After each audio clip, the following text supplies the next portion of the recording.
Oh yeah, Black Sun in the hizzle. Oh, for shizzle dizzle. Real quick, got an emergency show that I wanted to do. I'm waiting on Yanga. See if Yanga wants to come on. Come on, Yanga. Let's see what time is. Yeah, 12:30. Yeah, yep, yep. I said 30 minutes. So,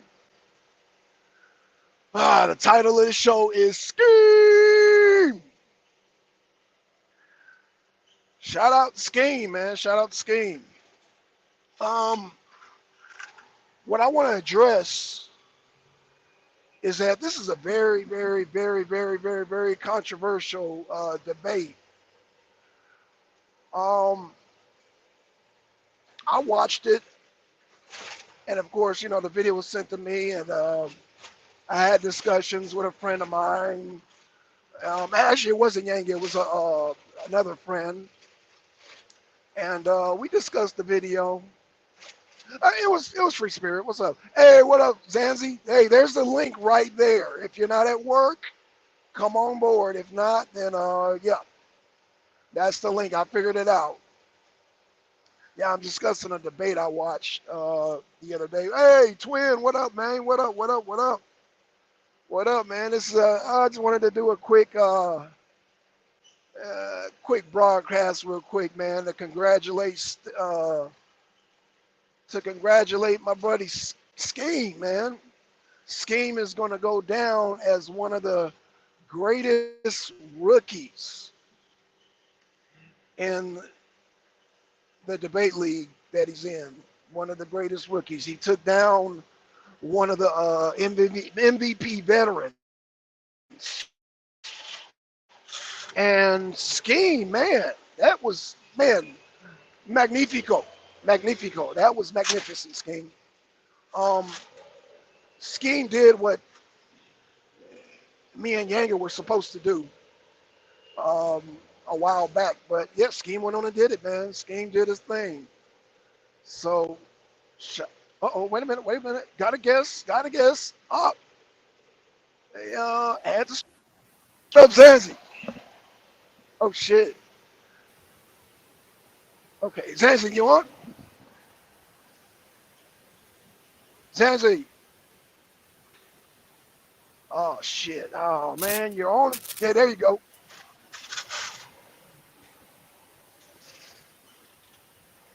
Hello.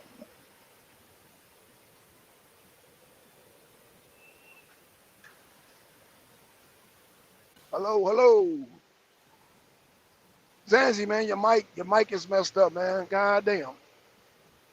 Your mic is messed up. So we're gonna give Zanzi a minute to get his mic together. He probably,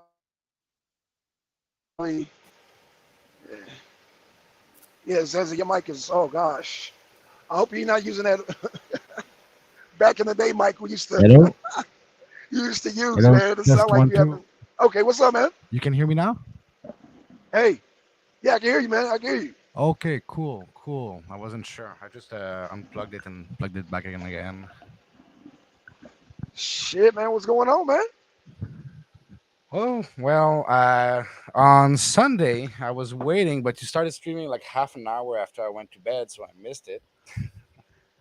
Yeah, I was waiting on the. Sorry about that. Sorry it took me so long. I was waiting on the confirmation. Yeah, Zelensky's done, man. That war is over with in Ukraine. So that's what took me so long. I do apologize for that, Zanzi. Oh, that's fine, that's fine. Yeah, yeah. And that you figured it out for it to work on your phone too, so that I can join just like that. It's pretty easy, actually, so that's fine. Oh yeah, yeah, yeah, yeah. I figured out the system, man. So how things up there in you in Toronto now, or you what part you in now? No, I'm still in Quebec, in Canada. In Quebec. Okay, okay, okay. That's east coast of that's east coast. Yeah, exactly. East Coast. Okay, good, Eventually. good. Okay, okay, okay. Well, the way things are going, I was close to losing my job because of the vaccine mandates here, but yesterday the federal government announced that they were pulling those mandates for employees working in a federally regulated sector, which was my Yeah, case. So now it's all a question of will my company scrap those mandates or not. So yeah, right. but Well, for the most part, hey, Free Spirit, how you doing? For the most part, they scrapped most of that stuff. All they wanted to do here in the U.S., they just wanted to get rid of Trump. That's all. They needed an excuse to get rid of Trump, in so the they wanted to U.S. put the It didn't seems to ever has been as bad as it was in Canada. I mean, did any mandate were actually put forward by your government except for the borders? I mean, right, here every employee of the federal government and every employee of a federally regulated sector like transportation, telecommunications, all that kind of stuff, they right, all are required to be up to date with their vaccination, which they also announced yesterday that they were suspending those mandates, but they might come back in the fall. And if they do come back in the fall, at that time they might require 3 or 4 doses instead of the right. 2 ones that they are asking for right now. So to be continued. Okay, okay.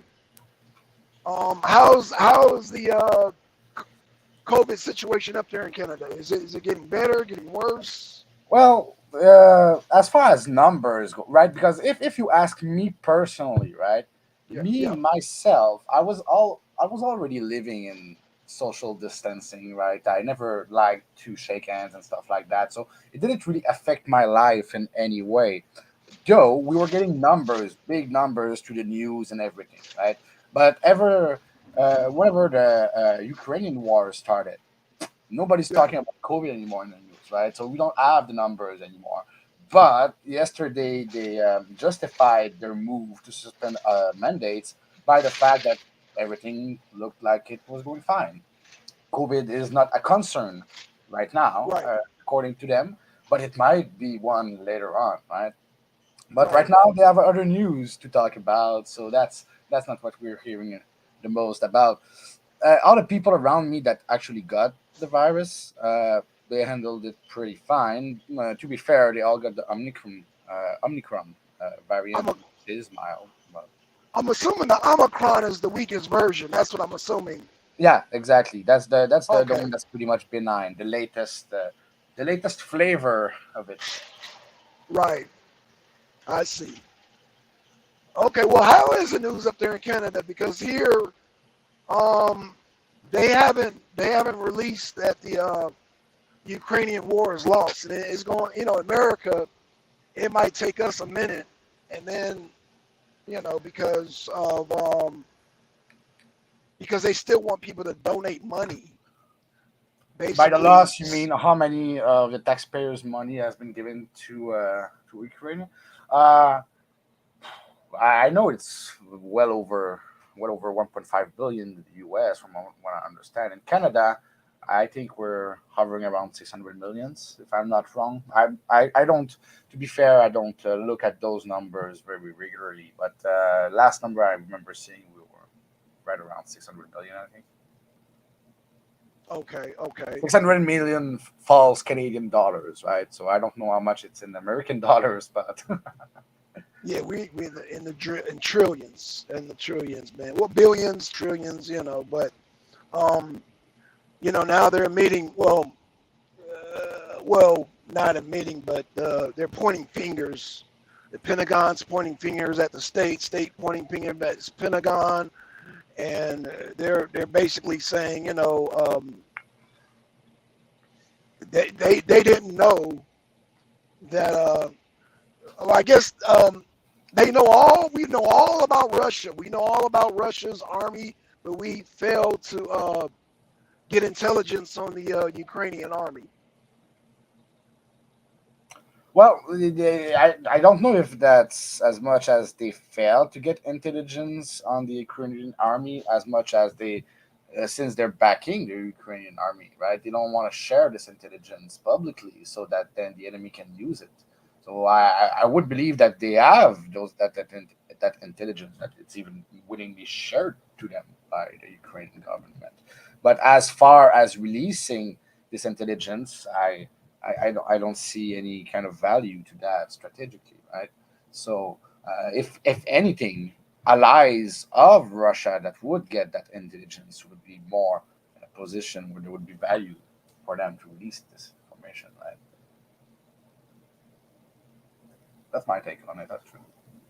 But yeah, Okay. so but I don't. So why do you believe that we don't have intelligence on the Ukrainian movement? Well, it's not that I don't believe that we don't have the intelligence. I just think that the U.S. is scrambling right now to come up with, because the war is lost. The war is done. Putin has people all up and down the Zelensky administration. He has people all up and down Oh, I in think I his get. military. I think I get what you're saying. You're saying that the Ukrainian command structure is in such disarray that there's no actual intelligence to have. It's chaos. Is it what you're trying to say, or? Yeah, yeah, Okay. yeah. Well, no, no. On Not that, yeah. From that point of view, I guess that might be true. right, and not only that, I'm based on historical. Just how the Russians get down. I mean, if you look at Stalin, Stalin had people all up and down um, Franklin D. Roosevelt's administration in our country. So, I mean, and we're billions of miles away. So imagine what kind of people he has in place in the Ukraine.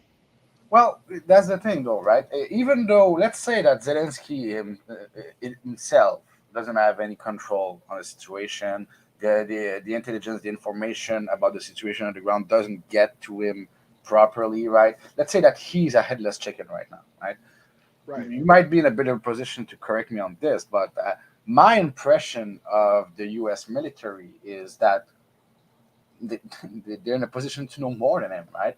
You've got satellites, you've got spy planes, you've got the technology to get this information and get a picture of the situation. Maybe the picture is that it's fucking chaos, right? But I right. I think that even if the information pipeline to Zelensky is cut, the U.S. should still be in a position to get a lot of information on what's going on if they are interested in such information, right? Right, right. But that might just be the perspective that I have as an outsider of your country, and maybe you don't have those capabilities. I'm not sure. Okay, your mic sounds a little low, Zanzi. Oh, sorry. Is it better now? Yeah, yeah, yeah, way better. Okay, yeah, yeah, yeah, yeah, yeah. So yeah, I was saying to say it short. Basically, the from the outside, the impression I have is that the U.S. technologically has the possibility to get information about the theater of war, up to date information, even though Zelensky's pipeline to that information would be scrambled, right? Just because Right. of the satellites, spy planes, and basically information network. But it might just be a over glamorous image I have of the spying capability of the U.S. not being from this country. But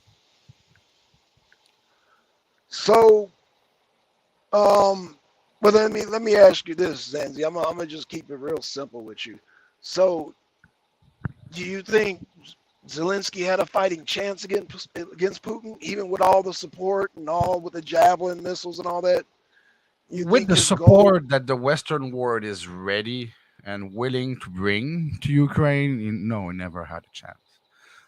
If they were willing to go all in, and if they were willing to let the world burn and see what's left after, then there would be no winner. I don't think in any situation Zelensky would have been a winner. He might have won something for the Ukrainian people, but I don't think that uh, I, I I don't see any winner in wars ever. Personally, there might be victors, there might be people with leverage at the end, but there's never a winner, except maybe people in power. Okay, so then let's talk about leverage. Then I mean Zelensky. So Putin's whole objective, just like in Georgia in 2014, was do not join NATO.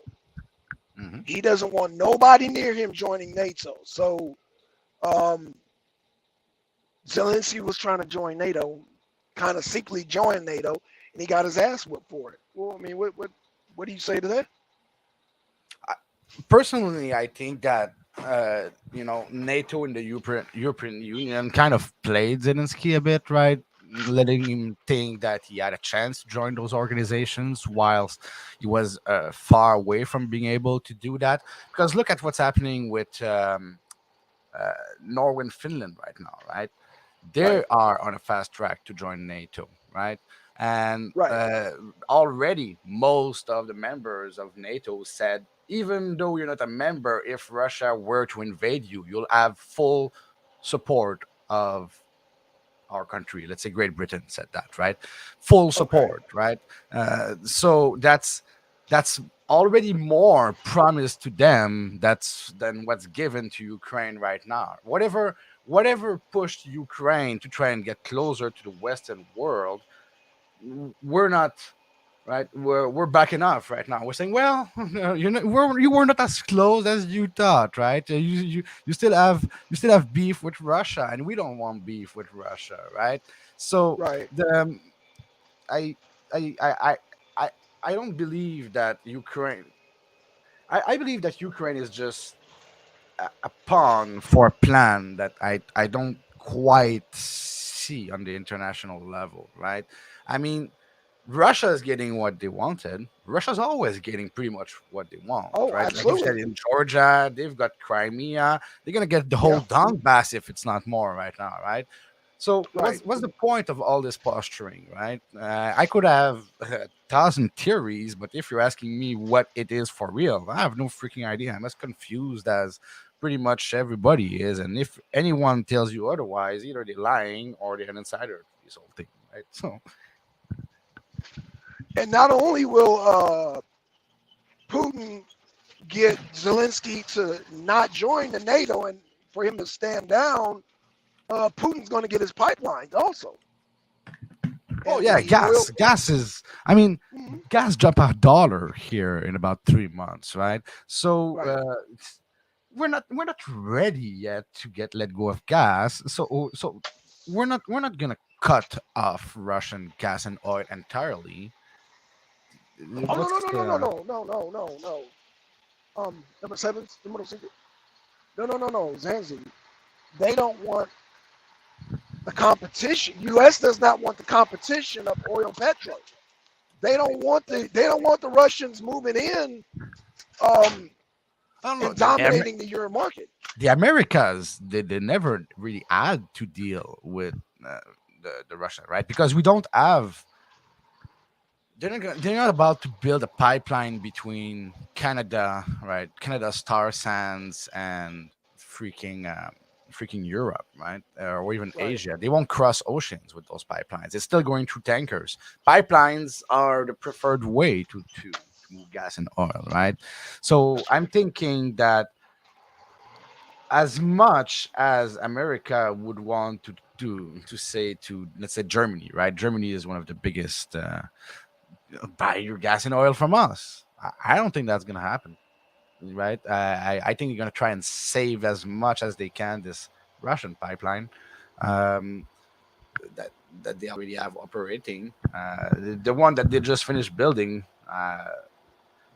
It's not accredited right now, but that's just a sanction. They're not gonna let it just fucking rot. They're gonna use it at some point, right? So Right. it's I don't know, man. For me, it's all posturing because in the end, everybody, Russia will get what it wants. The sanctions will drop as we realize that the economy needs it, right? We live in a globalized world, and all those wars, they can go. They can go only two ways. They can go the impossible destructive way, or they can go the compromise, nobody wins, posturing way, right? Right. When's the last time that a war was actually won or lost? Um, when was the last time a war was won or lost? You mean just in the U.S. or because that's kind of a trick For the question. world, basically. I mean, I don't remember from my I would lifetime say a I would say war. world. The last one I can remember decisively, I would say World War II. Like because I I was mean thinking we Vietnam. Vietnam. Yeah, I would say Vietnam. Yeah, we decisively lost that war. They won their independence from the French. Yeah. So yeah, I would agree with that. Yeah. Right? All the other Um. ones, they're still ongoing, or they ended up in some kind of compromise, right, with no clear winner Right. or loser. So I I don't think it's going to be any different now. I don't think it can be any different in the world we're living in now. Yeah, but I mean, well, we have to listen to the narratives, and that's Which why I one? like to use the narrative that Putin wants to take over the Ukraine. That's not true. That's more mouths to feed. Russia has always, where you want to go back to Russia, the Soviet Union, there's always been an issue with famine and food, fucking troops. That's why they broke up in the first place. And so be like, man, it's better just to have a smaller Russia with a smaller army, you know what I'm saying, with a smaller economy. Because the Soviet Union, you had fucking, it was just, shit was just stretched out. My opinion on borders is they just shouldn't exist. But as far as so you're saying that the narrative of Russia wanting to invade Ukraine doesn't make sense because it doesn't benefit Russia to get bigger. Is that what you just said? Or What I'm using, Zanzi, I'm saying because of based on history. Let's look at why did the Soviet Union break up in the first place? because economically they were struggling to hold it together, pretty much like Rome, right?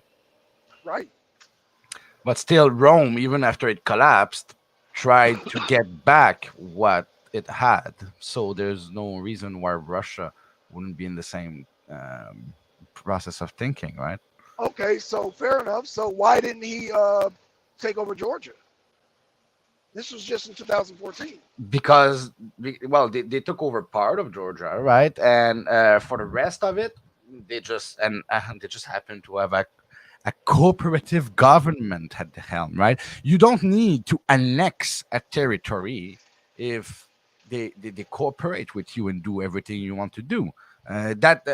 Having satellites is the way to not spend money but still get the benefits, right? So Right, Russia, the reason why they want to get more control over Ukraine right now is because, well, they weren't a good satellite anymore, so we had to keep him in check. And if that implies getting back or taking some strategic and relatively easy to get part of the territory, why not, right? It sends a message, and you actually get more control over part of the territory, and you right, weaken the part that you won't actually directly control in order to make it more easily influenceable, right? Right now, Zelensky and the whole Ukrainian population is under no illusions that they will ever get to join NATO. That's a right, victory for Putin, right? right. Absolutely, absolutely, absolutely. Because I mean, it comes down to either you're going to be America's puppet, you're going to be Putin's puppet. I've always said that. So I don't know, and I'm not no friend of Putin, but it is what it is. I mean, we did the same thing when we had the Bay of Pigs. We didn't want nobody on our borders, and we still don't want nobody on our borders. We don't want nobody on our borders setting up any type of military strategic position right on our borders. Hell no, no country wants that. Of course Taiwan, not. China doesn't want it with Taiwan. Russia don't want it with them. Ukraine, and we didn't want it with Cuba. Why would So you all want a this, security yeah, risk when you can have no security risk? It's simple as that. right. I mean, it's just it's strategic sense. It makes military strategic military sense. And anybody who has a military background, I mean, that's basic 101. Basic strategic defense 101. Get people off your borders, far away from your borders. And in America we have a different perspective, right? Because how many borders do well, you've got Alaska, so you've got a border with Russia, you've got a border with Canada, and you've got a border with Mexico, right? You've got three Right, border, and one of them with Russia. Well, Alaska is just a freaking buffer zone of some sort, right? And it's to get oil, right, so it's not the rest of the United States. Let's say that if Alaska get invaded, meh, it's not like fucking New York gets invaded, right? Um, so, and in Canada, same thing, right? We've got a border with you, we've got a border with Russia, border with Greenland, right? So, but compare that to Russia or pretty much any country in Europe, or that's a clusterfuck of border nations, right? right. Uh, they, it's a different situation there, right? And Whoa. Wait, Zanzi. How is that different? well, it's you've got you've got right. Let's say you're talking about Russia, right? Okay. Because they're the one who has the most border, and they're the one who are defending some of those borders right now, as they would say. Um, and well, they have border with satellite states that were formerly, and some of them are still friendly to them, right?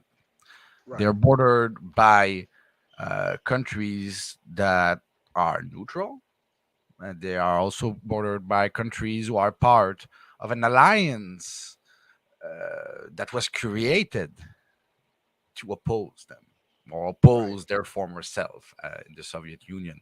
But if NATO is still in existence today and the Soviet Union is not, then what is NATO against?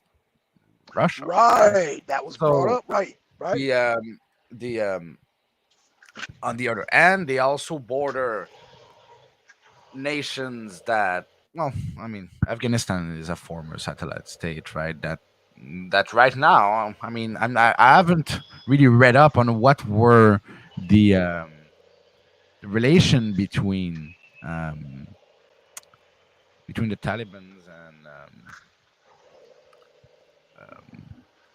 Well, right and now Russia. Afghanistan has they set up they set up a theocracy basically, and the Taliban. I know that I mean China that's a was whole other show. open. I know China was open to dealing with them. I'm just saying I don't know what's the relation. If are they neutral to Russia? Are they friendly to Russia? Are they adversary to Russia? I wouldn't know. I know they're friendly to China for some reason though, and they're also bordered by the Asian world, right? And they are a big Right. player in the Asian world. So China, North Korea, Japan, Right. they have like they have much more direct strategic implications on their Oh well. territory than Canada or than the United States would have, right?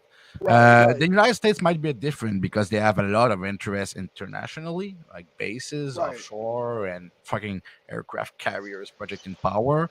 So that's a different thing that Canada. Canada, we're just dealing with you basically and with Russia in the north, right? But Right. so it might be the United States might be a little bit closer to the situation of most countries in Europe just because they are projecting power so much around the world. But Right. then that's a choice, right?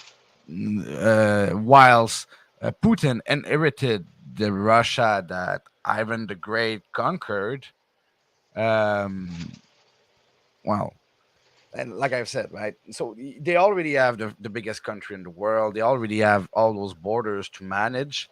At that point, expanding those borders can be seen as a way to ease the management of them, right? To push Right. them, right? So I don't know that that the borders, right? So I don't know that we can apply the same principles as to why America wouldn't want to expand, or as to why Russia wouldn't want to expand. Well, in a sense, when you say that NATO is part of our expansion on the low, on the down low, um well, wha- um I don't I don't know enough about NATO to. So would you say that the United States, w- like, if you take the UN, right, the five right, controlling nations would be Britain, China, Russia, France, and the United States, the four permanent member of the Security Council, right? They have a right. veto on whatever goes on the Security Council. Does America have such a position in NATO, or it's a more egalitarian management situation between the member states?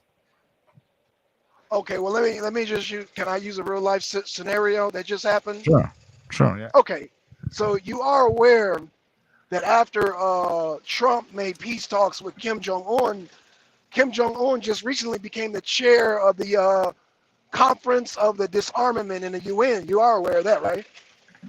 Yeah, but from the article I sent you in relation to that, it seems that this chair, like, it's like the president of the European Union or the president of the African Union, right? It rotates. Right. Everybody is gonna have their turn, right? So Okay. he was gonna have his turn at some point, whatever, because Yeah, but when did Kim Jong Un join the UN? I don't even remember him joining. no, he's in the UN. North Korea has been the UN for a while. That North Korea is not the kind of country you leave out of the UN because they Okay. are a nuclear power. You can't ignore Gotcha. them. That's Okay. that's how they managed to get there. It's Okay. Okay. you can't ignore nuclear power. It's what's controlling the world still, no matter how you look at it, right? A Okay. country getting nuclear power, like if I go on an oil rig, right, and I get Yeah. ICBM launching capabilities, and I ask to be recognized as a country, right? If I really Right. have the possibility to launch this ICBM, and I'm just not just fronting, people will have to take me seriously, right? That's why Right. it's so important to prevent what's considered terrorist organization to get their hands on nuclear weapons or nuclear grade radioactive material, because that would shift the power and balance. If a nuclear weapon were to go off in the middle of a city, no matter who's responsible, that's going to be an important that's going to be an important event, right? Right. Because this place cannot be used for thousands of years after that, right? Okay. Hundreds of thousands of people are gonna die, right? So it happened in I don't know, man. It's Now Yanga made a good point. And I remember that Bush Jr. told NATO to screw you and went into Iraq. You remember that, absolutely. right? Yeah, yeah, yeah. Yeah, I And remember that. no, that's very right. So I think that's a good proof that the United States don't hold a position in NATO like they do in the Security Council of the UN, right? Because they Right. had to say, screw you to NATO, I'm going to do it myself, right? They couldn't force NATO into it, right? They couldn't bring NATO into it. They had to create their own alliance on the side, right? And bring the people who were willing to go with them as their operation, right? Right. So I don't think in that regard that the expansion of NATO could be seen as the expansion of the United States, because they don't have a controlling interest. They definitely have a financial leverage in the organization. From what I understand, they're the one who contributes the most. But right, if if the member states of NATO as a majority don't want to do something, they won't, right? The United Okay. States Right. can't force them in doing it. So yeah, yeah. But the question is not my opinion on the matter, right? Is the opinion of Putin on the matter, because if he sees the expansion of NATO as the expansion of the United States, that's what's going to motivate his choices and action, not my opinion Absolutely. on the matter, right? So, Right, right, right. and Because remember when he's saying it plainly that he sees it as the expansion of the United States. right, because I mean that's I think was since it was I forgot Mikhail Gorbachev. I remember since that time they were talking about the expansion of NATO and how I mean of course it was Soviet Union at the time, but my thing is yeah that still stands. As long as there's an expansion of NATO, then there's a threat against the Soviet Union. Well, there's no more Well, the Soviet Soviet Union, Union doesn't exist anymore, so there's no threat against right? the Soviet Union. Yeah, but why are you still expanding NATO then? Well, there's two explanation, like solidifying power in case there's another adversary that shows up, or just plain old bureaucracy keeping bureaucracying, right? The machine has been started and nobody bothered to stop it, right? So, Right, right, and there's some things in the play when you join NATO. When you join NATO, you have to buy armament from us, from the U.S. That's part of the deal. You have oh, to buy arms, and okay, so well, that is your explanation then. I mean, if there are if NATO has clauses in it that directly fuel the military industrial complex, there's your answer. You don't have to look any further.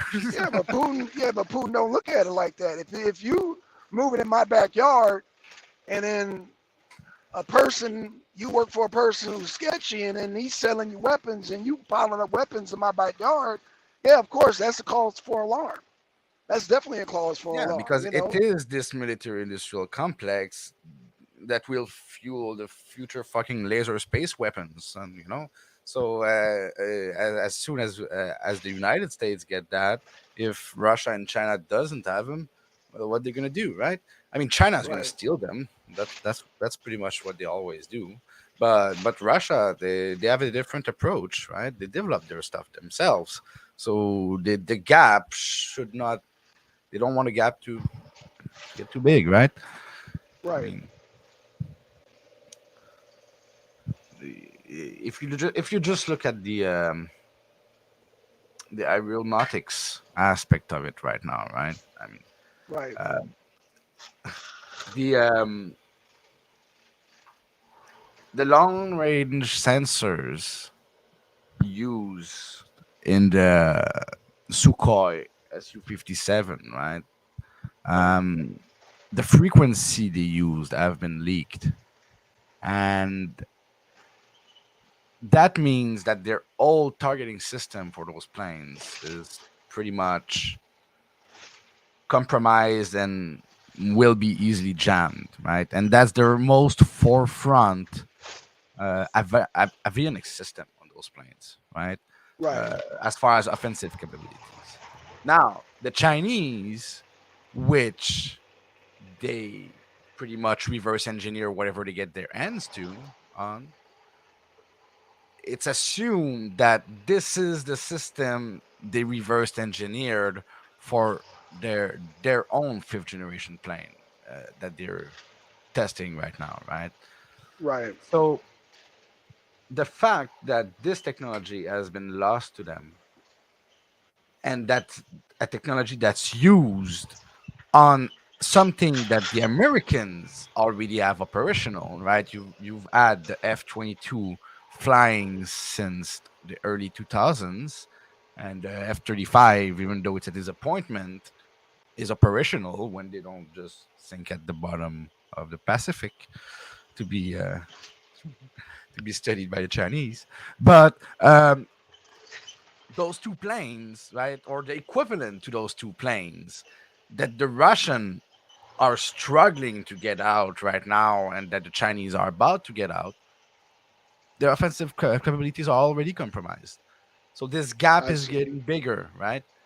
Yeah, So the expansion of NATO, if it continue fueling the development of further technologies, while those two adversary are already behind, and even more so since and it is assumed that it's because of this war that this information was leaked. Some maybe some dissident soldier or some dissident member of those administrations, right? So Yeah. this whole thing, right? That might be the big loss of Putin, right? Just depending on how easily this whole system can be patched. From what I understood, from what I read, and I'm not an expert, it's not easy, but still, right? So Right. they're already behind. They don't want the United States to get further ahead, and like you just explained, NATO is the primary fuel of this technological development, right? As far as money goes. So yeah, I mean, no matter the control that the United States have over NATO, they benefit from it so much. From what you seems to explain, that yeah, I mean, there's no other way around it, right? It is a threat to any other nation bidding for power or for Right. superpower status. But this Now, fight, is it worth it? Right? That's the question to me. Should there be a superpower somewhere? well, and that's right on time. Twin Pyramid in the chat. He says that NATO wants one world government. Whoever doesn't comply. So, what do you say to that? Well, it does fit right in with the question, right? So right now, We have superpowers on the planet That's fighting right. each other, right? Right. So would it be better if we had no superpowers at all, or would it be better if we had one superpower? And that would be a one world government. The alternative would be anarchy. Now, I'm not saying anarchy as a pejorative term, right? It's just Uh huh. by definition what it would be. So, what would be better, right?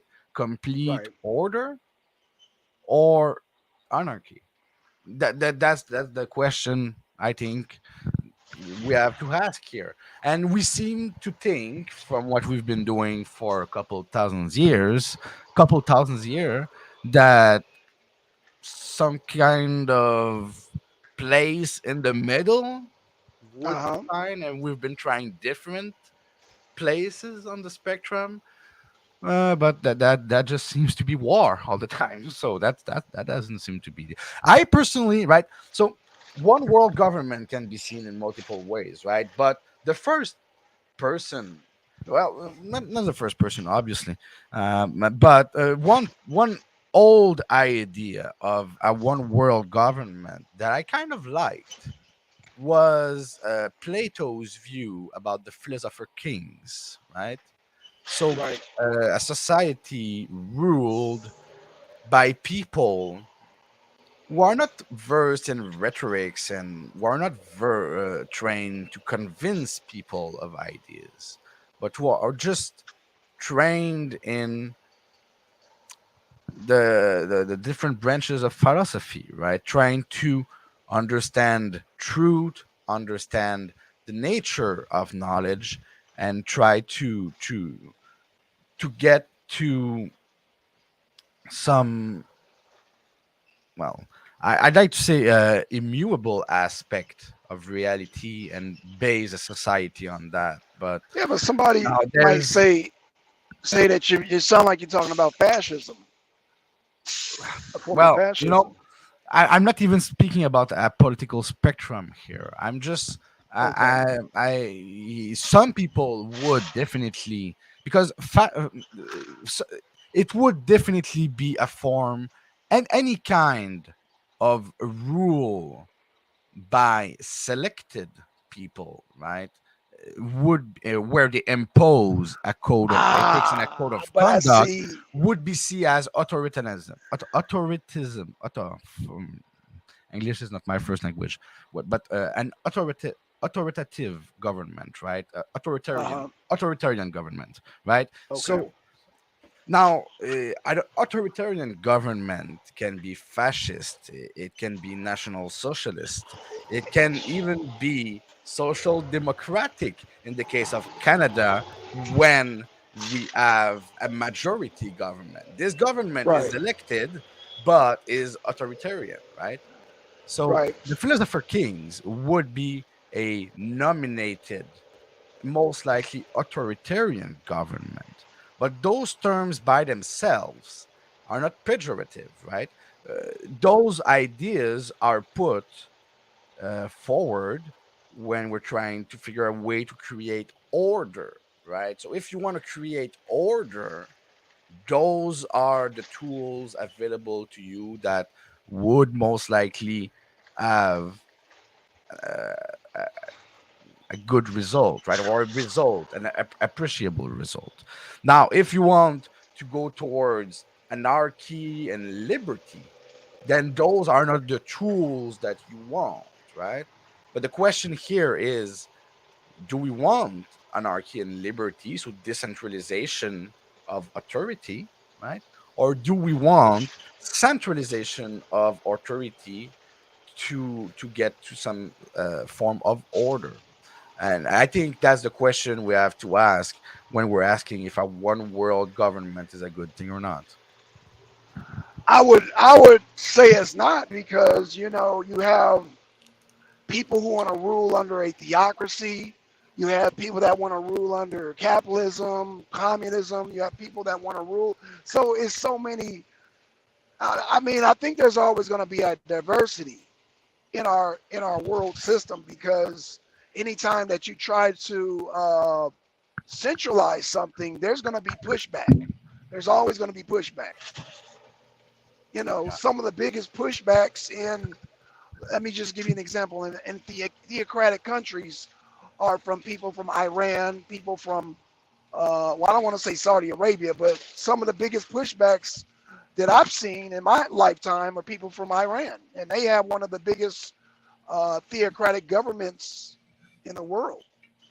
Oh yeah, I wasn't positioning myself on one side or the other. I do not have an answer, and No, I my know you opinion don't. is not clear cut, right? I Right, was just right. saying that there was a version of a one world government that attracted me, and it was Plato's version. But I do believe that there are pros and cons to both. Uh, but the thing is, right? If you want, right? Because let's say that we're all free, right? We're Right. all free to do whatever the hell we want, right? At the end of the day, and societies can believe whatever they want, right? As long as we all believe that, right, everything is going fine. As long as we all believe also that we don't need to expend too much and that we are able to differentiate our needs and our desires, at that point everything's going to be fine. Everybody, nobody's going to step on anybody's toes, right? But all you need in that mix is one society that says, well, no, I don't believe everybody should be able to think like they think, or Right. one Absolutely. society that says, well, part of what we are is to expend ever more until we can't anymore. And then, well, if everybody can be free and they can be free to be that, does that mean that they're free to restrict everybody's freedom? Right. So that's the eternal question of where Right. does your right stops, right? At where the rights of others starts. And and that's one of the reasons I guess I chose philosophy as a field of study, right? Because what you realize is that the answer to these questions depend on your premise, and your premise is always a bias. So there's no, unless you can convince someone that you have a proof of the underlying immutable reality of everything, you can't tell anybody that's the answer and that's what you have to do, right? So, Right. Right. Right. but then you have to ask yourself, how does elephants do it? I'm not aware of any elephants wars. Well, and I always, because people, they get weirded out sometimes when I tell them, I'm an atheist, right? I tell them I don't believe in. But see, that didn't come along, that concept, until they made and officially made a god of the state. And people don't realize the origin of atheism is one who is against the God of the state. So before they try to implement a theocratic government, there was no need for no term of atheism, or there's no concept of atheism. Yeah, people want to argue, well, there's no concept of atheism. Why? Because there was nobody installing a state God either. So when the state God came, then that's when atheism came, which is against the God of the state. But people will say, well, no, indigenous people were never atheists. Well, indigenous people were never imposing a state God either. Well, I So always thought yeah, that atheism just meant the lack of theological belief. right. I don't know that it included state, because right when you're talking about the lack of theology in state, church state separation, the word for that is laicity. Right? Uh, when something is late, right? But it might, like, then again, I'm not an expert on atheism. From what I understand, Well, different people atheism is have different simple. I mean, solutions for if it. you look at any religion that is formed, I want to say, let's just say Judaism, Islam, Christianity. If you read all their books, if you like really understand, and I'm not just talking about just an average person who just worships, I'm talking a person who's really studied in those three religions. All three of those religions push a theocracy. But I'm not going to ask a grandma who believes in Jesus, or just a regular Muslim or a regular Jewish person, like, about a theocracy, because they don't know. But a person who's higher up and sees the higher agenda, they will see that their religion pushes a theocracy. A lot of these people don't even know what a theocracy is.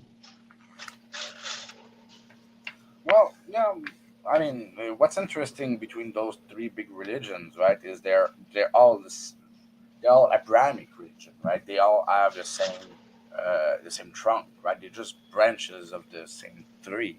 Now, I I don't know though if you take Buddhism, or if you take Shinto in Japan, or if you take Hinduism, Well, or I don't if all those I don't religions use, well, also has push towards Buddhism. theocracy, I would say that definitely there's some um, Mesoamerican religion that pushed heavily towards a theocracy. Um, I don't know that there's much, like, if we're talking about the Cree Nation, or different Algonquin Nation, or the Ojibwe, which are just plain Crees, those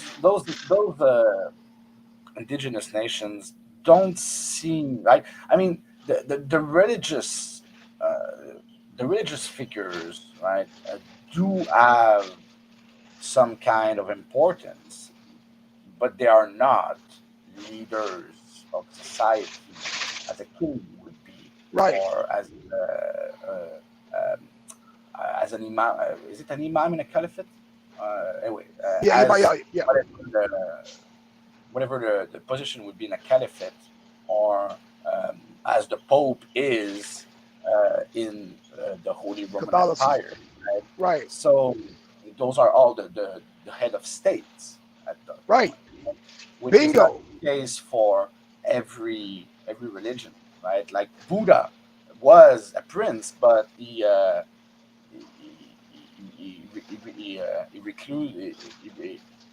What's the word? He basically abandoned his throne to become a figure, right? A religious Okay. figure.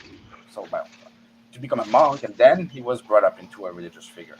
But the thing is, there's no society, right? There's no Buddha is not a head of state for the Buddhists, right? Right. Um, Same thing for most of the gods in the uh, Hindu pantheon. From what I understand, there are hundreds of Right. different. So what you're saying is that Buddha has does not have the agenda to push his I end don't. game in I some don't type believe of Buddha government. has any agenda, but what I'm saying is that the structure around the religion is not intertwined with the state, as it's the Right. case for most Abrahamic religion, right? Which is an interesting point to bring up. I've never really thought about that. That Abrahamic religions Well, are Zanzi, you really got to think intertwined with about the it, state. because you got governments that really do it. You got Iran, you got Saudi Arabia, you got Israel, Bahrain, Israel. You got, I mean, you got numerous theocratic states that Some once people the would government, argue that the United States are still a Christian state. I think people can make the argument that in early colonial times that people we almost went in the direction of the theocracy because of the witch burnings, the Salem witch trials. When's the last But time an atheist president was elected? um, see, that's a tricky question. Never. You can't measure. Publicly, I mean, no. Maybe privately they were, but they would never say it public, right? well, no, they would never say it because we are Because the taught. religious lobby has tremendous power in the United States. Oh, I'm glad you brought up the lobby. Oh yeah, yeah. Talk about it. Talk about it. Well, I mean, lobbyism is just the influence that different organization or private parties can have to have their own interest addressed by government. Right. Whenever you think about conspiracy, most likely it's not. Most likely you can just go on the website on your government and find a company that's making those actions, and then it's lobbyism. It's not a conspiracy because it's not hidden. We just don't care about it, and we allow this to be legal when it really should not. Right. So yeah, that's what I have about to say about lobbyism. That's the same thing as rhetorics. That's something that should just not be allowed in a democracy. That's the flaw of democracies, and if we allow it to be exploited unchecked, then what's the point? You know? Now, so you've heard the arguments that America was going to go in a direction. I had interrupted you before you finished your statement. I want to hear your statement about that, about America and a theocrat, going towards a theocracy. No, no, I don't think America is a theocracy. No, no, no. I Okay, was okay, just okay, saying that it's okay. a Christian, a heavily Christian leaning state. I would never. It would be in bad faith for someone to make the argument that America is a theocracy. It's not. Right. Yeah. Plus, I mean, you got too many. I mean, well, number one, we got so many religions in the U.S. Man, you got offshoots of. I mean, what they are cults, really. You got offshoot of cults because you got so many interpretations. You got so many. It's just wild, and there's no way to have. And that's why theocracy here in this country would be extremely dangerous because it's like, where would you? Well, it would stop. It would stun a lot of our. Well, some people might say progress. Some people might say, I don't know. Um, you Like know, you have to understand also that a theocracy is seldom born from a religion, right? right? It's going to be Yes, born from a denomination or a sect, right? You don't right, have a Muslim state, right? You always have a Shiite state or a Sunnite state, right? right. Correct. You have a Jewish state, but you have right the main branch Judaism, right? Because I don't Whoa, whoa, think whoa, whoa, whoa, whoa, whoa, whoa, whoa, Zanzi. You know, about, Israel once upon a time had a theocracy, but they abolished it. So I just wanted to say that for the record. Hey, Deacons of Defense. Yeah, Japan, Israel. I want to say Japan, Israel, and China abolished their theocracies. So I just wanted to throw that in I there. would say that most likely Israel wants to claim that they abolished their theocracy, but the way they are conducting themselves, I do not believe it. Their words and their actions do not reflect the same principle. I'll leave it at that. But the yeah, the same way that they're not saying they have nuclear weapons, but they definitely have nuclear weapons, right? So Okay. um, the yeah, but the point is that it's not the Hasidic Jewish people, right, that we have in Montreal that have their say, right, or it's not the Kabbalah Jews, or it's not the uh, right. It's always one particular branch of a religion that will create a theocracy because Well, and actually, you know what? As I'm saying it, I'm realizing that uh, it might not be true because it might be easier to control. It might be easier to impose a very specific set of principles. But again, like if you think about Rome, right? Right, Rome, they add a state religion, right? right, But they were very lenient in the way religion could be practiced in the empire. They were very open. At some point, they had something against the Christian, but then Constantine changed that, right? Um, and actually changed the state religion at that point. But they were always pretty much before the fall in 450. They were always pretty much um, very accommodating democratic. religions. So I guess so. Would you consider Rome a theocracy in some ways or not? Even though they have Um, religion. see, that's a trick question. I think Rome is a mixed theocracy because Rome. You remember when they had the Senate and they had, oh yeah, they had a Senate, right? Yeah. And even at one point when they went to war with Hannibal, they even went through a dictatorship. So Rome has never, because of circumstances, had a full on theocracy. Even the Islamic Republic of Iran is a republic. It's an Islamic republic, just like okay, Saudi Arabia is uh, um, a theocratic kingdom, which is weird. It's like it's a Islamic monarch, which a lot of Muslims say that's a contradiction because they say true Islam, they don't believe in monarchies, but it is what it is. So um, that's why I like to use Iran because I guess Iran would be the truest form of a theocracy that I would point to. I definitely wouldn't point to Saudi Arabia. I would definitely point to Iran and say, as far as definition, I would say that's probably the truest form of, even though it's a mixed theocracy.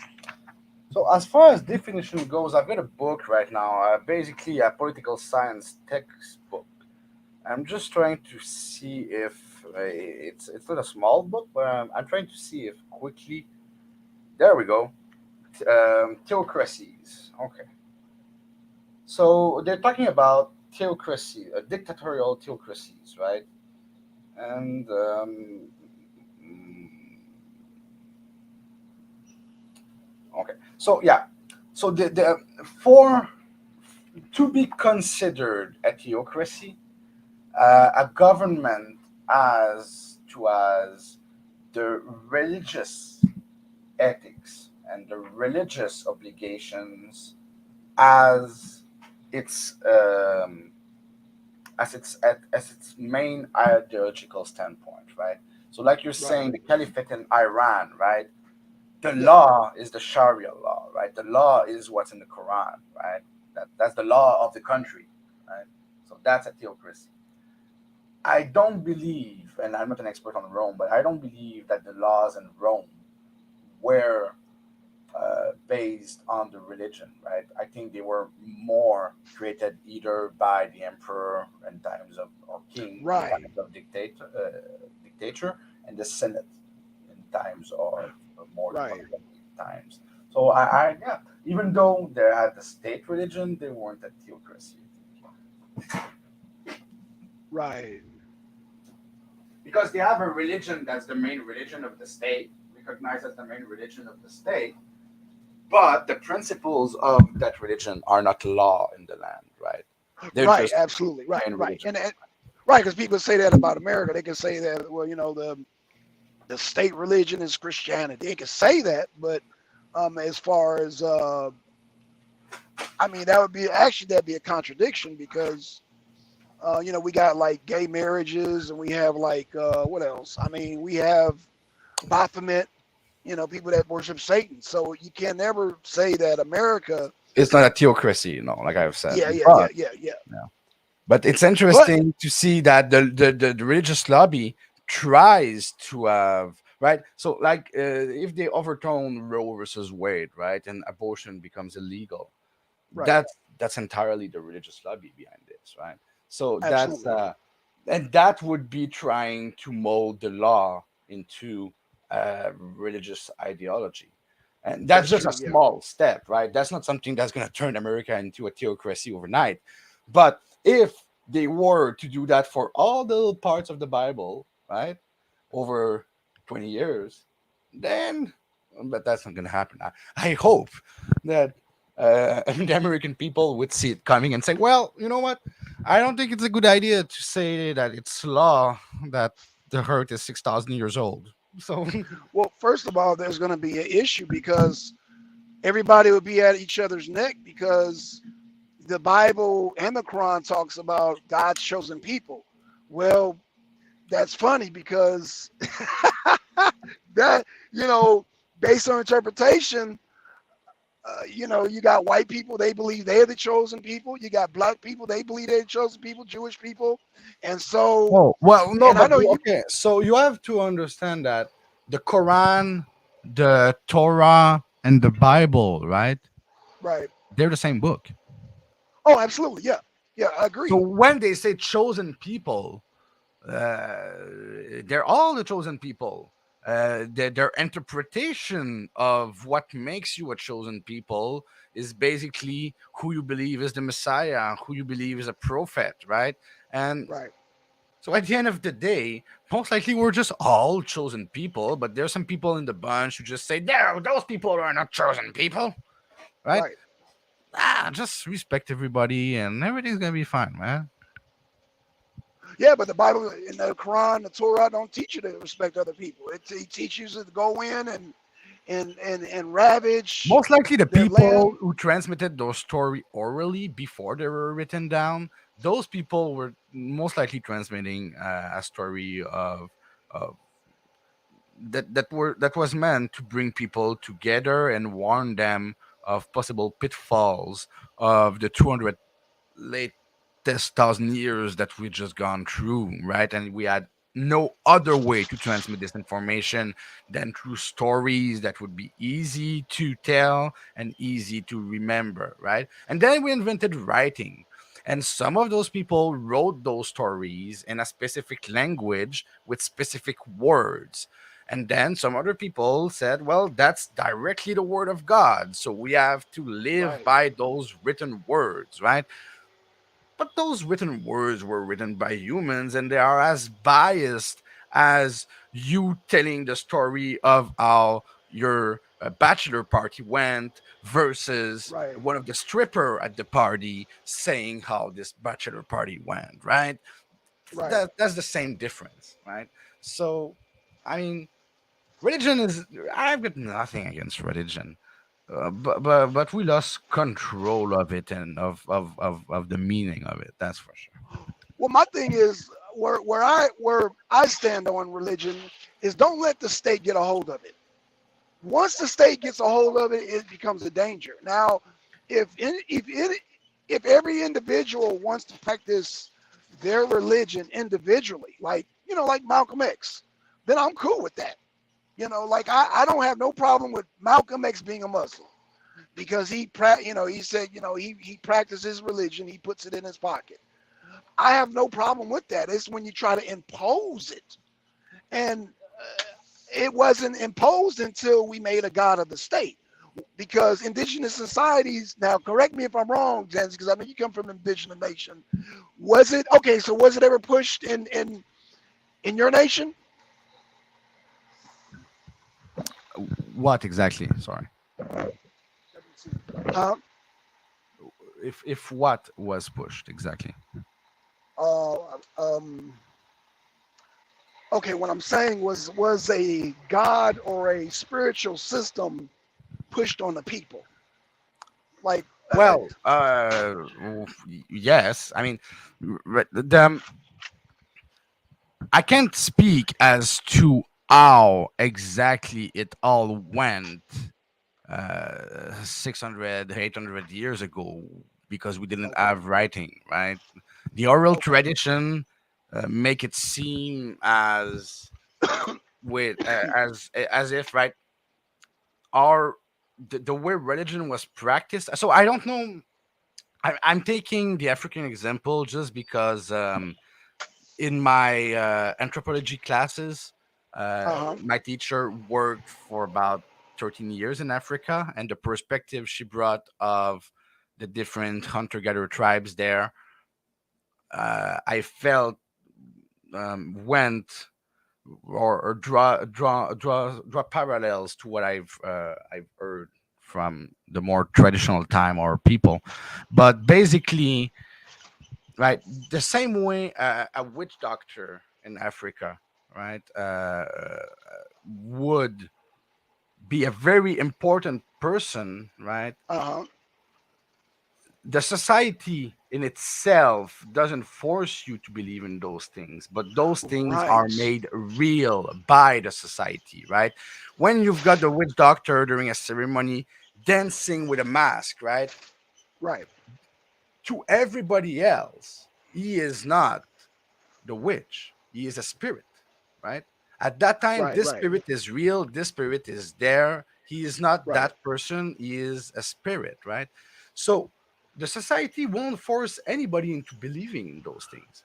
They will make those things Right. real from a very young age. At that time, you can't make the difference. And Right. this belief will continue and evolve, and this perception. Well, okay, maybe he was this guy, but right now he's most likely possessed by a spirit, and that's the mask. And you see, so there's stories, there's a glue, a social Right. glue around the religion, around the ideas that it brings, the lessons that it teach, and Well, Zanzi, that's can the view I've got on of how it was traditionally with our people. But yes, we did have a religion imposed onto us, and that came with the colonization. The whole process of assimilation by the French went directly by conversion to Christianism, right? So that's why we had what we called residential schools here, where they were taking the children from the indigenous people and put them in schools, religious right. schools, right? Schools that since last year they started to do ground radar surveys, and we found hundreds, and no, if at each site, so it's thousands total of unmarked graves of children, indigenous children that were Right. killed, that died, and nobody ever heard of them after that. My grandfather, Right. I've learned recently about a year ago that my grandfather went to one of those schools, survived it, but that explains a lot about how he was, right? So yeah, yeah. Our people add that, but with the religion that was brought over, one of the Abrahamic religion that was brought over from the old world. Well, and I want to and I want to agree to what you're saying because I've never had issues with traditional. Oh shoot! Let me palm this phone up. It's getting weak. Traditional African or traditional Native American practices because a lot of that I want to say that a lot of that was infused with a lot of the shaman who were healers. So Well, I'm not when saying I was that at talking about all. witch doctors, it's shaman. I've noticed that Okay. at least in Guinea they call them witch or sorcerers. Okay. I know that in Haiti it's witch doctors. Shaman is a term that's mostly used in American indigenous societies. Okay. Actually, So I say people from Guinea call them witch and sorcerers, but that's just right. The real word is in French because they speak French mostly there, and it's just sorcier, and the I wouldn't know what is the term in their own dialect, right? Because we say shaman, we say all that, but right. those are just translations again, right? They don't represent the real Okay. idea behind those roles most of the time. Okay, okay. Uh, Real quick, hey Yanga, unmute your mic, man. You can jump in anytime you want. Now I know Peace. Yanga, What's he good? practices. What's good, Yanga? What's good, man?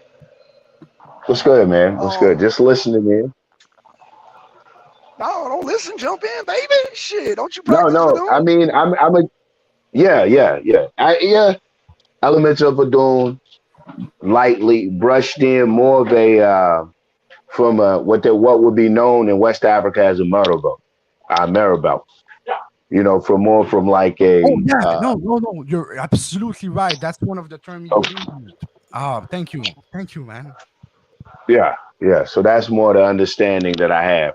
But like you were saying, when we're talking about religion, and you were brushing on those topics, when you look at them, and I think, especially speaking from Black Africans in America, the element of religion we miss that when it was implemented amongst these people is that it addressed political, social, economic, not just spiritual. You know, they were very real tools and instruments to guide the development of their society, to introduce the morals, not just from morals and ethics, but also to social structure. You know what I'm saying? And so that's what these either religions introduced some form of social structure or destroying. They were instrumental in empowering common people or elevating common people, that they were really just tools, not just tools, but they were also tools of social change and political, economic control, or in some instances, expression. Absolutely, and that's what I'm saying when I said that I think we lost control of religion. Right, religion is Hmm. a tool for control, right, and it can be used to achieve great things, like empowering people, or it can be used and Quebec, right, and the influence Catholicism had on the French people in Canada is a very good example of that. It can be used to control them. What happened here is they basically told the French people that the values of living simply uh, with meager salaries and very basic Hmm. need was Hmm. the way to get to heaven, right? And then the rest of Hmm. Canada, the English speaking part of Canada, were using the docile French people, right? Catholic docile French people as cheap labor, right? So religion was Hmm. used to control us into docility, right? Or but it can also be used to empower people, right? By inspiring them with positive thoughts and positive beliefs. So religion is not a bad thing. It's what we Hmm. use, like any tool. It's what we use it for that matters. Absolutely. But Zanzi, I gotta Absolutely. ask you. But I've gotta ask you, Zanzi, because I know you got indigenous people up there in Canada that fought back against religion. So I mean, I hear what you're saying, but there's always a side that strongly disagreed, especially being the Native Americans up in Canada. I mean, what's your take on Yeah, that? Because I know absolutely. you. The fight against modernity and traditionalism is always there, right? I'm not saying at all, and I'm sorry if that's what I, I, I, I gave the impression of, but that native religions were perfect. No, there's some atrocities that happen through those religions, right? Some people that might have been mentally ill in the past, or that might have other issues, right? Sometimes were explained as people possessed by spirits, right? And that led to some pretty horrifying stuff. And some people, right, uh, they, they rebelled against that because they might have been the victim or they might have known victims of that, right? And there's also uh, the fact that, like, more when I moved to Saskatchewan, right, I was taken aback by, sorry, by the the prevalence of Mormonism there, and the prevalence of Mormonism in indigenous communities mostly. And that's because they're using those events, right? Those scarred people uh, to devalue the the religious experience, native religious experience. And then native people that get enrolled in Mormonism after that might get delusioned by Mormonism, or sometimes delusioned by Christianism as a whole, if they were enrolled into another denomination of it. And that might lead, right? So you're dropped out of native spiritualism, you're dropped out of Christianism, then at that point you might just say fuck religion as a whole, right? So and we're humans, right? So be it whatever your skin color or whatever your ethnic background, it's all the same psychological process, right? We're all prone to belief, and we're all prone to losing that belief, in my opinion. I think absolutely, absolutely. But the question comes in, especially when, and that's an individual choice. But when it comes into power and influence, you see what I'm saying? We're all prone to believe or not to believe. But when it comes to power and influence, and you have the power and influence, is your power and influence based on your belief? And so are your actions, are your reward and your penalties governed by those particular beliefs? That's why I say that, I have my religion, but like I said, more the metal both through the Islamic understanding. But I would never advocate for governments to be to make laws based on any one particular religion. I think that that's when the rights of humans become dangerously close, if not outright becoming infringed upon, when we start allowing so-called especially these established religions and more dominant, prominent religions, to be the all influencer of law and order and governing people, governing the masses. Mhm.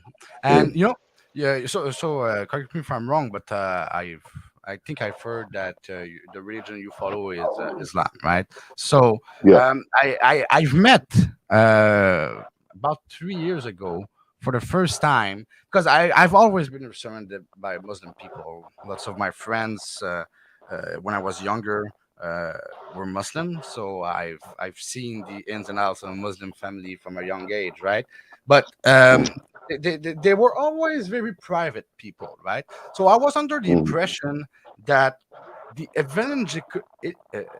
evangelical, right, quality Mm-hmm. of um, Christianism, right, where people have to go out on missions to try and convert people, right, Mm-hmm. that was specific to Christianism, right? But about 3 years Mm-hmm. ago, I met my first evangelical Muslim, and that was Mm-hmm. a Muslim guy that was out to convert, right, and was going towards people, and he was doing evangelism, right? And so I learned that Mm-hmm. existed, right? And I Mm-hmm. think that most religion that will try and get power in a state, those are religions that have to have an evangelical aspect to it, right? Those are religions that feel like they have to have a structured way to convert people to their beliefs, right? Mm-hmm. So, We Yeah, I think one of the things is in Islam there is an evangelistic way. In fact, there's a way that it's called being some people call it tablighin. It's actually called the way, tabligh, the way, or you have the calling, da'i, a dawa. A da'i is one who gives dawa, who gives the call. So there are people who are dedicated and committed to this understanding of Islam and this duty or this calling that they feel has been placed upon their life. And so this is how they go out and perform services to the religion. okay. But we have seen the influence of Islam in governments without the proselytizing just on the street level or the evangelism, like you're saying, just on the street level. I'm reminded of Egypt being one. We look at the Ikhwani Muslimun, the Islamic Brotherhood, and they're coming to power in Egypt.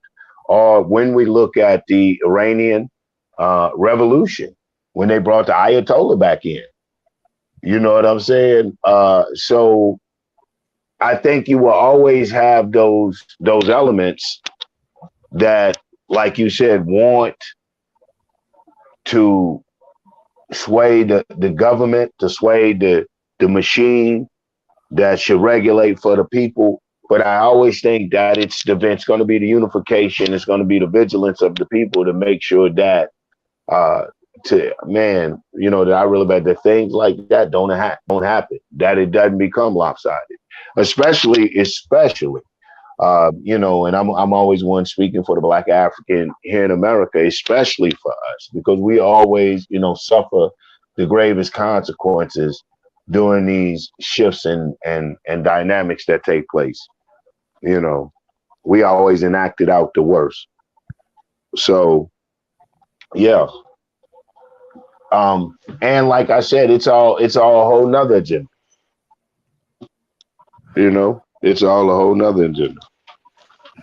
Well, But let me ask this. Oh, go ahead, Zane. Go ahead. Go ahead. oh no, go ahead. Man. You're the host. Well, I was just going to ask you and Zanzi, this for both y'all, because we talked about indigenous, practices, like, we talked about the shaman and the witch doctors and the doom.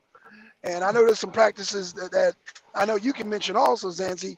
Now, my question would be, and this is for you and Yanga, does the modern religion teaches a dominance over the traditional indigenous practices?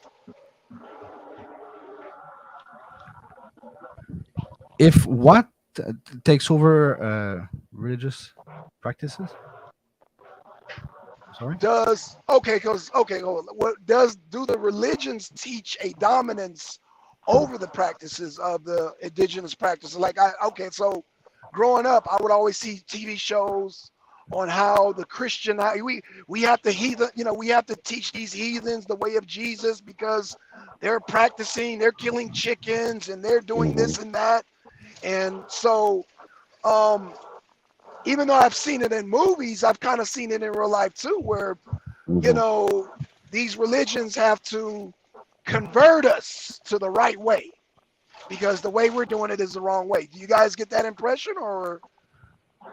No. So I just want to clarify. Are you saying if I feel that traditional native spiritualities add uh, uh, uh, or encourage converting people to that spirituality, or do I feel that more Western religion have this? I'm not trying to understand your question. Okay, so damn, how can I put this? Okay, well, okay, Does let me try. Do you feel okay, like the new age or the new understanding of religion have as much tolerance as they did?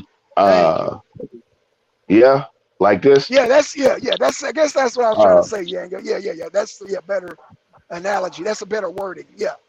Okay, so you're saying, do I feel like now native spiritualities are more trying to convert people to their principles than they did in the past? Is that it? No, no, no, No. no, no, no, no, no, no, no, no, no. What I'm saying is that because the most Africans and Native Americans are Christians, or they're mhm, more modernized. So mhm, like a lot of us don't know the traditional. mhm, Uh, what I want to say is, okay, so growing up as a little kid, I've always seen these missionaries, and they try to convert them, like do away with the old Badooms, do away with the old mhm, uh, the shaman and all that. That's all evil. Convert to mhm, your mhm. modern religion. Yeah. Uh huh. It's So yeah, so that's what most Catholic, right? Because you have to in Canada, right? In America in general, right? The first that came and tried to install colonies and deal with the French, with the native people in North America were the French, right? They were Catholics. They tried to convert them, and they tried to gain control through conversion, right?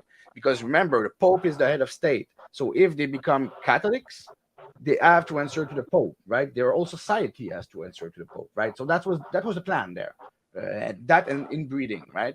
Um, Now, when the British took over, that wasn't the plan anymore, right? The plan then was this country is ours. We just took it from the French. Whatever deal you had with them doesn't matter. Now it's ours. And well, you're savages. So you better confirm. You better convert to at that time was Anglicanism, right? So a different branch of Christianism than Catholicism is. So the approach was completely different in Quebec and the French area versus in the rest of Canada. In the United States, I'm guessing it's more Protestant, right, than Anglican Hmm. or Catholic. Hmm. Hmm. Um, Now, the evangelical approach and all that changes, but my understanding is that no matter where we are, none of the power structure wanted the natives to keep their traditional Right. spirituality. Right? They Right. hammered it out of them. Right. Right. They weren't allowed to speak their language anymore, and they Hmm. hoped that by Hmm. killing the language, they would kill the oral history because there were no Hmm. written history, right? And that Hmm. worked mostly, right? And that's why, right, my knowledge of this history has been acquired since I'd say the age of 18, right? I haven't Hmm. been raised with those spiritualities. I had to research them and get back to them because my grandfather and his mother were pulled out of it by the government, right? So I'm not an elder, right? I cannot tell you those stories like people that are the keeper of those stories, right? I've heard them Hmm. from them, and it is Hmm. quite an experience to hear them from them. That I can Hmm. guarantee. But point is, I believe, if that's your question, that it's still going on today. The Mormons and Saskatchewan being the best example of that, right? They try to take people that have been scarred by some practices that they might not have agreed with, and they try to say, well, you see, that's savage practice. We don't do that in our religion. Come to us instead, right? I don't know if Hmm. that answers the question you were asking, but No, Well, no, that's exactly, yeah. Go ahead, Yanga. Yeah, mm, that was, yeah. Yep, yep. You're right I, on point. as far as my take, when we start to see, and I like to refer to them as, I guess you are the more commonly referred to as New Age religion. no, But no, not New New Age. Age is Okay, completely different than okay, because okay, okay. So we're not I talking would about if say we're that New talking Age about. would take to tries to take Native American credit for sure. Yeah, well, here's what's happening, and I'm glad you said that. That segues into exactly what I want to bring light to, because I think the biggest religion America pushes, or the West pushes, is religion of capitalism. And so, even with New Age religion, when you look into some of it, has components of a lot of Native American, or not just Native American, Native or indigenous aspects that are on the market. You find that you get on Facebook and you find the overnight shaman, or the instantaneous Hogan or Mumba or Babalao or Iya, or all of these priests and priestesses, with these year experiences, professing to be able to do these miraculous things and to give you this miraculous insight into it. And I think that we lose out on so much when we allow our understanding, our spirituality to be commercialized. When we allowed it to be sold like that, we miss out on the principles. We miss out on the I don't believe that opportunity. allow them to be. I think that's the best definition of cultural appropriation that you can come up with. Hmm. Hmm. It's not done Hmm. with our consent most of the time, right? So Yeah, yeah, exactly. And that's but when you're putting this, it's so crazy, because I think that they're all dependent upon one another to really get the ashe, to really get the full magic out of that. That a lot of that is communal magic. A lot of that is dependent upon the participation of the people, the belief of the people. Like the spells we're under now. You look at Christmas, one of the biggest magic hocus pocus voodoo acts perpetrated or uh, biggest enchantment placed upon the people. I mean, we go absolutely nuts that time of year and spend billions of dollars that we don't possess, go into depression, the suicide rate is up. That is a real energy. It's a real shift. It's a real dynamic happening. It is a real voodoo. You know what I'm saying? There's some real magic going on there. And people have learned to capitalize on our unknowing and unwittingly uh, performing participatory magic. Well, You know, there are some people who say that capitalism is just one other religion with its own rituals that fuels its own absolutely, power, right? So, absolutely. You know, and but economics has to be addressed. I think it is just that. And here again, we go back to my if I had a grievance with traditional religions, even what's happening with the indigenous religions. Speaking from again the Black African here in America, seeing the shift, seeing a lot of attention being placed on more of a Western African spirituality, particularly E5. But hearing the horror stories from some of my countrymen, um, the swindling that is taking place, the outright robbery, spiritual violation is what I call it, by these people who are playing on a need for our reconnectedness and our spirituality. So this is what I talk about when I say that, and this is why I'm a big supporter of a homegrown understanding of spirituality, whatever your base spiritual language may be on that, and that's a whole nother discussion.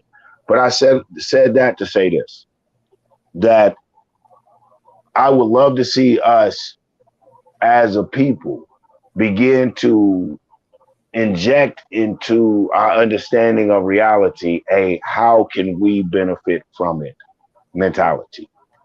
I think that we are some of the only people that don't look to benefit from these so-called benevolent forces or these religious institutions.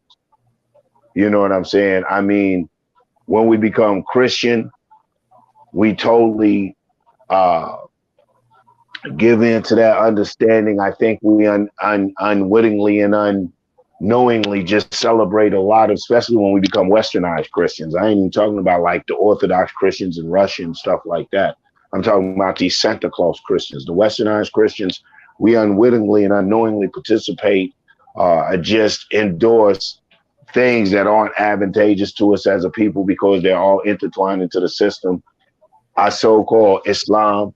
I tell the brothers over here, and I didn't mean to turn your show into a tirade, Black Son, but just, giving out that warning, like I tell the brothers over here, that, if you're going that deep and you're going that hard and you're embracing the culture, make sure that it'll benefit you somewhat economically and more than just being an oil merchant. When you go buy these books, when you go buy the dress, even when you go buy the halal meat, it is usually controlled by people outside of your community, namely Arabs or things of this nature. And it's not hating on the Arabs, but damn, you already got the Quran, you got Muhammad, you say Allah speak Arabic. Okay, let us get a little bit of this money, man.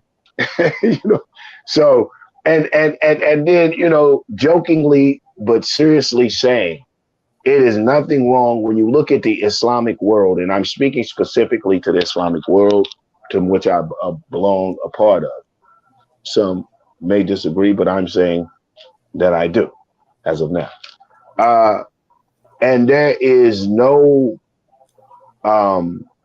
we have to develop, not have to, I would like to see us develop a style and culture that is unique and particular to us as a people. The Afghani people have one, the Pakistani people have one, the Saudis have one. The Yemenis have a dress, a look, a style that is unique and particular to them, that when you see them, you know exactly who they are just by the dress. I would love to see us develop enough worth and self-love and understanding and appreciation for the contributions to the expansion and development of Islam that the Black African here has contributed to, that we are daring and bold enough to develop a dress culture and a style that is uniquely ours. In our attempt to divorce ourselves from Western morals and ethics, or morals and ethics that largely go along with Western expansion. We can't be afraid to say, though, we are Western Africans. You know what So I'm saying? I mean, yeah. I got a specific questions about the same thing like but with Islam because my friend Mamadou, right? He's Muslim and Hmm. he's from Western Africa, right? And one thing that he told me, right? Because I went to his home for iftar, right? And Hmm. they break the fast with something that he called what was the name? It's basically condensed milk mixed with Honey.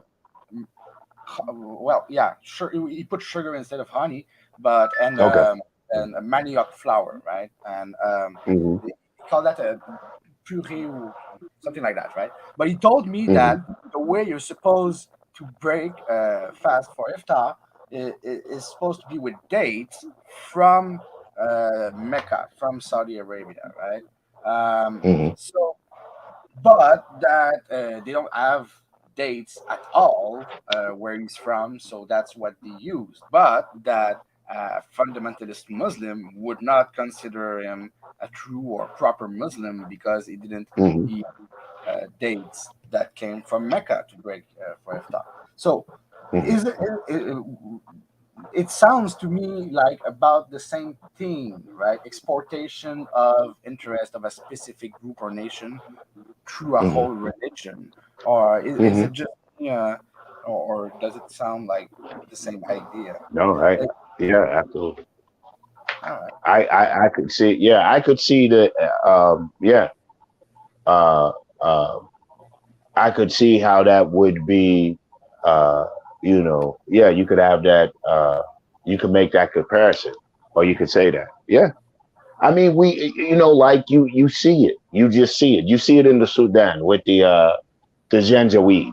Here you got these dark African, these Sudanese. Clearly, or they look like to me. If you would ask people just on first look, you'd be like, yeah, the Sudanese. But the Janjaweed, and they say that they are Arabs. They say that they are Arabs, and largely, I think that, and I could be wrong a little bit about them, but I think largely they say that they're Arabs through mainly a lot of religious understandings. Through a culturally, lot yeah, of largely fundamental right. understanding. Huh? I'm saying genetically, right? Because when you say you look at them genetically, they might be closer to Sudanese Hmm. people, but culturally, they identify Right. mostly They're as Arab because with the that's Arab. they've been raised. Absolutely. It's almost like the Dominican Republic on the other side of Haiti. They more, even though they genetically they may resemble closer to the Haitian or the African, they identify culturally and they socially interact more Spanish, more Spaniard. Absolutely, and that's It's the valid. I yeah, mean, we created yeah, culture for a reason. It's to separate us yeah. from nature, right? So, Mhm. who's to let genetic say what your culture is? Right, right. And I think that, and with that understanding, that could be advantageous for Black Africans here in America. Unfortunately, that has proven to be uh, uh, not not the best for us because we seek escape through alternative cultures, and we live in America where we have a dominant oppressive force that dictates what type of, even if you want to embrace another culture, if you want to claim another culture, we have a ruling class, we have a system here that dictates that it must be a nigger class. So I'm It quite must be. It confident must be a that nigger class. if a Black American were to convert to Islam, you'd Mhm. see that as them supporting a culture closer to themselves than what's being fed to them through capitalism, right? But would Uh, you assign the same value to someone who would rejoin a more sub-Saharan religion. Yeah, I wouldn't even Islam. I would question not even closer to the black African in America. Maybe an African as a whole because of the relationship with Islam and what has been built under Islamic understandings. I would probably champion that, and I would be even biased in my champion because I'm a Muslim. Second general father was a Muslim. It's just my understanding. However, as a black African here in America. I would never. I've seen what happened when we have converted uh, en masse, when we've converted wholesale, and all it had did when we were at least black nationalist Muslim.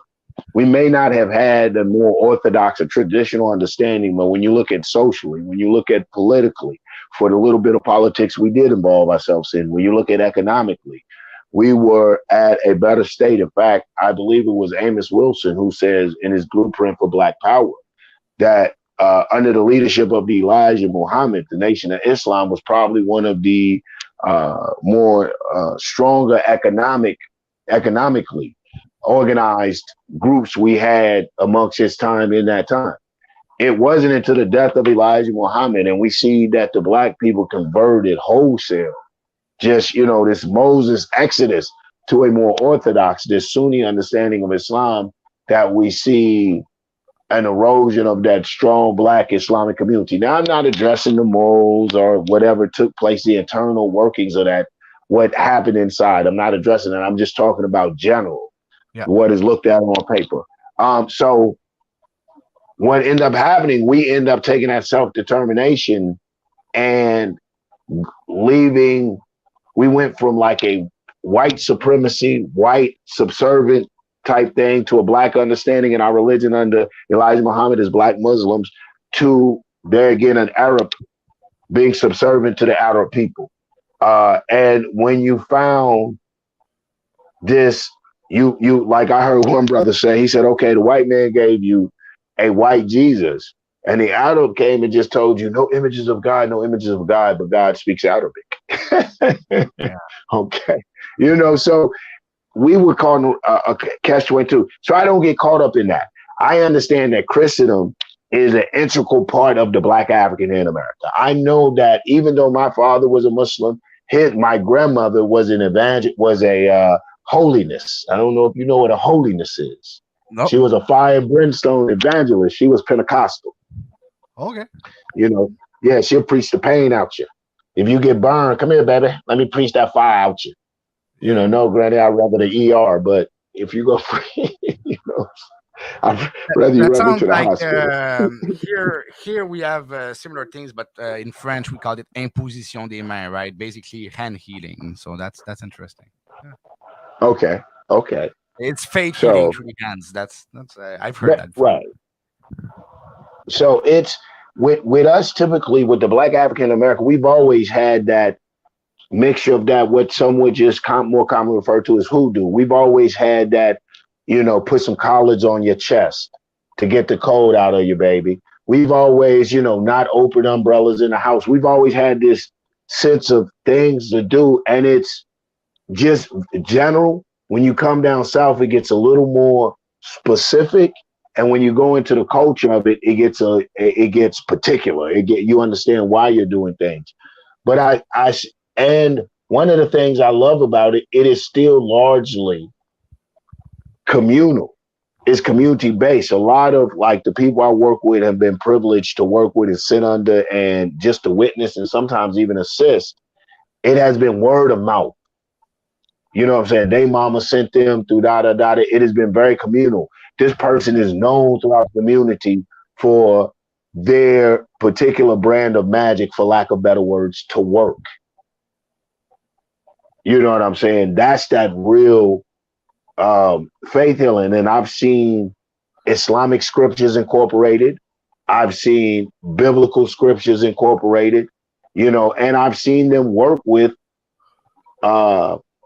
what you would call Orthodox pastors and Orthodox Muslim imams and priests and things of this nature, who I think it would surprise people to find out that they're coming to faith healers or who they would call the hoodoo person. But it has always been a part of who we are. And I like that it's still, when we come and what we do is called pay forward or show, give this tribute to the spirit, that it still empowers economically to a degree, a very light degree, that part of our cultural community, so they don't have to sell out to big capitalism, to commercialism. They don't have to jump on Facebook and get all the likes by trying to give you 200 years worth of secrets in 15 minutes. You know what I'm saying? That type of thing, or watered down stuff, or making up stuff and using names and things of this nature for clickbait. You don't get this fluff. So, and in concluding it, what we find is, like, to go back to the main question, when we came over to Islam, brother, a lot of us in that en route like that, we lost that economic power. We lost, I would say, some spiritual power in the sense of self-determination, what we were trying to go, how we viewed ourselves. Under Elijah Muhammad, we viewed ourselves as God. So we began to try to cleanse ourselves and be worthy to live up to this character. I think when we went back under that, we went back under the understanding of Abdullah, not as as a servant of God, but Abdullah as the slave. Therefore, I think we subconsciously went back in a subservient role to Allah. That, subconsciously raising the outer brother and sister to a certain degree. Muhammad, peace be upon Muhammad, raising the outer brother and sister to a certain degree, so much to the point that if a damn goat herder came over here and told us that he was some holy man, we would just accept it with our eyes closed, because he could speak Arabic and he looked like a picture of somebody off television we saw that was a holy person.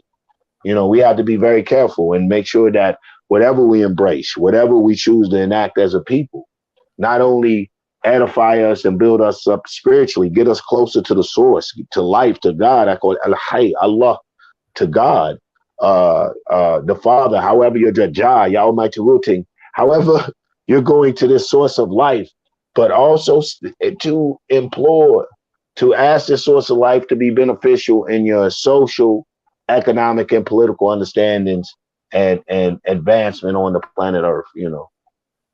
Shit, make it work for you. If you're gonna work it. It does make perfect sense. Thank you, man. I appreciate y'all letting me go and have that little soapbox. Hey, anytime, man. Anytime. it does say uncensored. This arena Yeah. is. Sorry.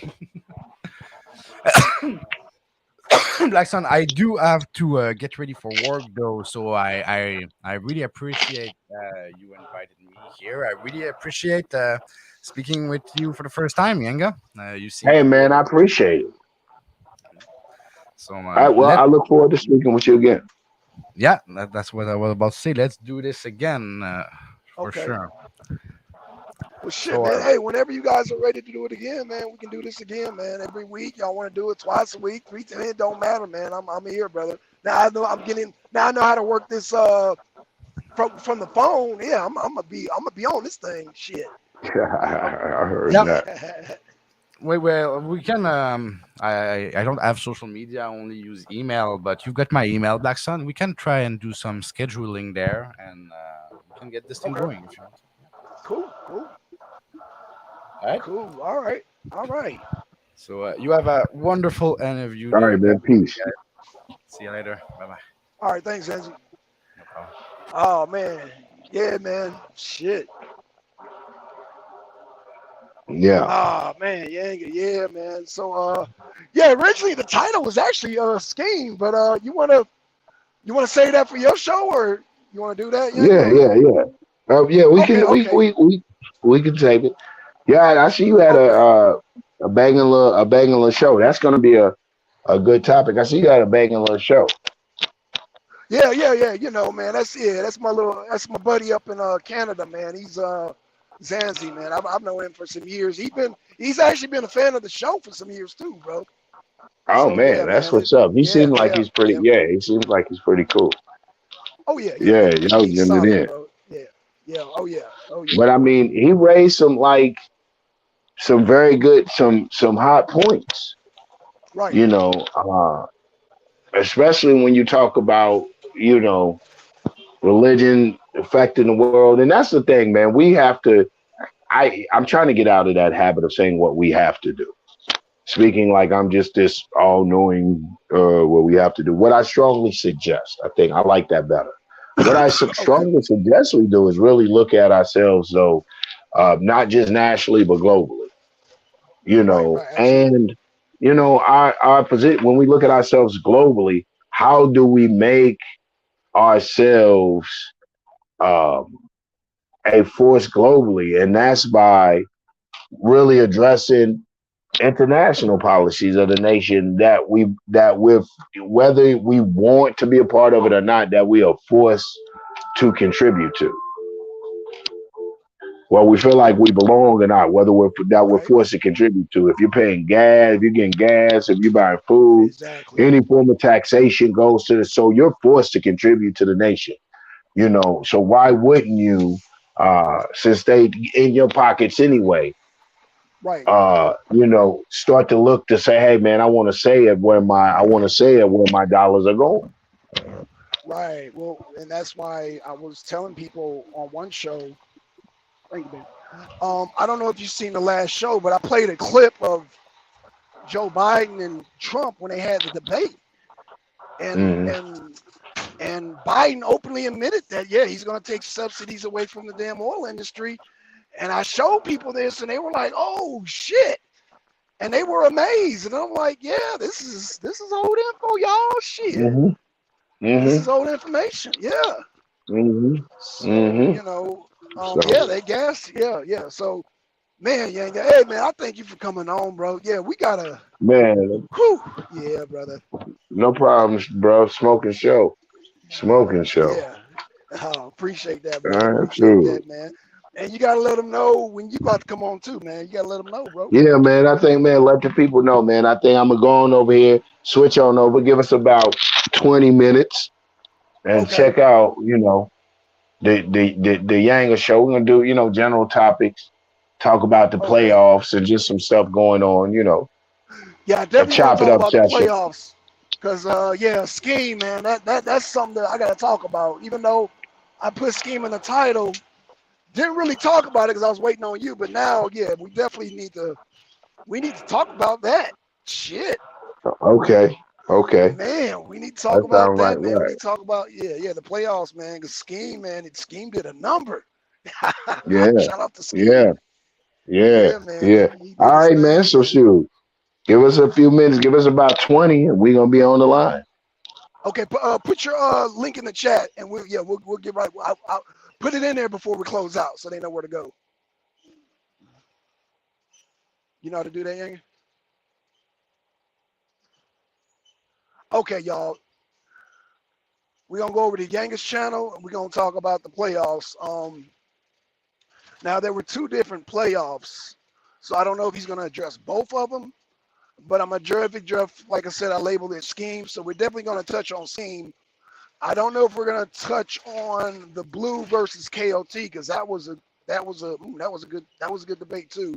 Um, so I don't know if we're gonna lump both of them in because I don't know if Yanga watched the second one. But tune over to the Yanga show. We'll see y'all in a minute.